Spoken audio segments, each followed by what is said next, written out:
Hello সবাইকে, আশা করি সবাই অনেক ভালো আছেন। আজ নিয়ে এলাম আমাদের বাসার ছোটোখাটো লক্ষ্মী পুজোর আয়োজন নিয়ে। ছোটোবেলা থেকে লক্ষ্মী পুজোর ভীষণ এক্সাইটমেন্ট কাজ করতো নিজের মধ্যে, কারণ দেখে আসতাম ছোটোবেলা থেকেই মা বিভিন্ন ধরনের আয়োজন করতো লক্ষ্মী পুজোয়। লুচি, আঙুলি, নারকেলের নাড়ু, আরও কত কী। তাই সারা বছর ওয়েট করে থাকতাম এই লক্ষ্মী পুজোর সময়ের জন্য। আর সন্ধে হলে তারাবাজি, ফানুস ওড়ানো দেখা, সব মিলিয়ে খুবই ভালো লাগা কাজ করতো নিজের মধ্যে।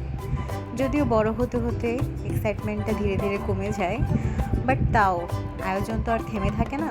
প্রতি বছরই লক্ষ্মী পুজোয় কেউ না কেউ থাকে, কিন্তু এবারে একেবারেই একা।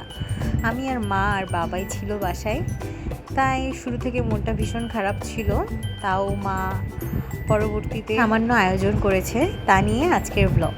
এবারে আমি কোনো কিছুতেই মাকে হেল্প করতে পারলাম না শারীরিক অসুস্থতার কারণে, তাই মনটা আরেকটু বেশি খারাপ ছিল। সব কাজ মাই একা করেছে।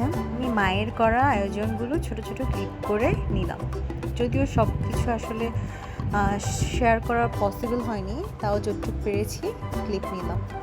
সকালবেলা থেকেই আয়োজন শুরু করেছে মা। এখানে আপনি দেখতেই পাচ্ছেন যে মা এখানে লুচিগুলো বেলে এবং আঙুলিগুলো কেটে নিয়েছে এবং এক এক করে সবগুলো ভেজে নিচ্ছে। অনেকে এটাকে গজাও বলে, বাট আমরা আঙুলি বলি, এক এক জায়গায় এক এক নামে পরিচিত।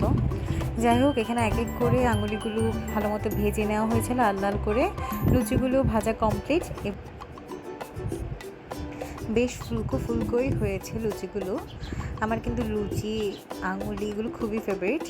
এবার আঙুলিগুলোকে চিনির শিরায় দিয়ে দিয়েছে মা। ভালো মতো এটা তাড়াতাড়ি করে নাড়তে হয়, না হয়ে লেগে যায় আসলে। বেশ ক্রিস্পি হয়েছে আঙুলিগুলো খেতে।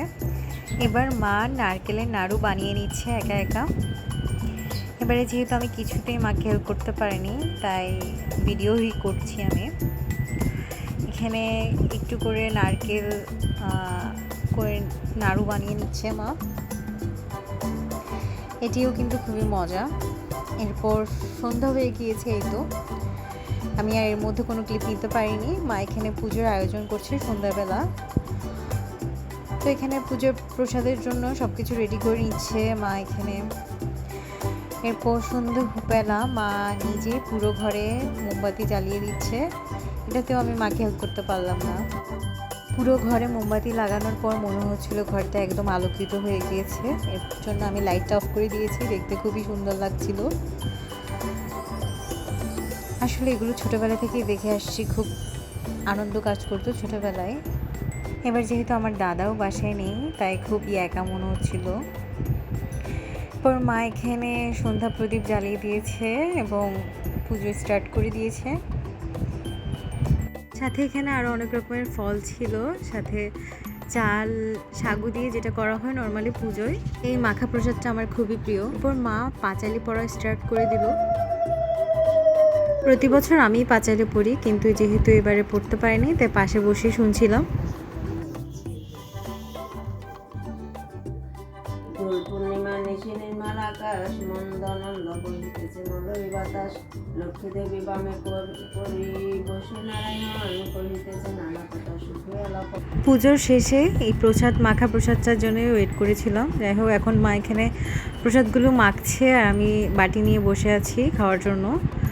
ব্যাস, আজকে আমি যা পেরেছি ছোট ছোট করে ক্লিপ নিয়েছি, সব ভিডিও করা আসলে পসিবল হয়নি। আজ তাহলে এ পর্যন্তই, দেখা হবে পরবর্তী কোনো ভিডিওতে। ভালো লাগলে লাইক কমেন্ট করে পাশে থাকবেন আর আমার পেজটা ফলো করে দিবেন। ধন্যবাদ।